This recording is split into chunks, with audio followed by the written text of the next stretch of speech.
Thank you, Minister, Ambassador, congratulations. So I'm going to offer a complementary perspective from the vantage point of a physician, a neuroscientist, and part of why I love being in the Boston Global Forum is the ability to work with Juan and Tom and others to be able to think about these things and to be able to think in a broad as well as a deep manner, and to be able to offer some perspective occasionally in this regard. So the perspective that I'd like to bring is one that starts with the fact that we're humans, right? We are organisms who have evolved a brain that has adaptive capacities, that helps us a lot, that gets us into trouble individually and socially, and that has now developed AI. And we've just heard about how it can be for good or for ill. And so when we think about all these things, it's helpful to be able to bring a contemporary understanding of the human brain, mind, and health and disease, and neuropsychology, because after all, we are a bunch of, we are social animals. We are a bunch of brains interacting. Now we're interacting with a bunch of AI agents. We will increasingly. How do we model that? How do we understand that as a complex system? What are the emergent functions for good or for ill?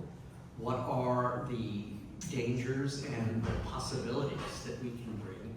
And can we, with an understanding of human neurobiology and medicine from a point of view of healing, but in this case healing society rather than just healing individuals, and after all, society is made up of individuals, can we bring a perspective that can inform policy or build in some protections? In this regard, I think of particular relevance is the neural underpinnings of prosocial versus antisocial behavior. And we've heard many examples of that, and of course what we're trying to do here is tip the balance, right? And so I won't go into the neurobiology of that. That would take a few hours at least. But suffice it to say that we are now, with brain imaging of the sort that we do and other sorts of approaches, learning more and more about how prosocial behavior can be enhanced, hopefully how antisocial behavior can be diminished, but we've just heard that there will always be a certain small proportion of bad actors or authoritarian regimes who will use these tools for ill, and that will accelerate and scale the destruction that can accrue. And what we want to do is to try to understand and bring morality, right? That's what we've been talking about, bring ethics and morality to the situation, whether it's finance, whether it's the AI, whether it's the confluence of the two that we're particularly talking about here. In that context, in-group, out-group behaviors are deeply ingrained in our brains.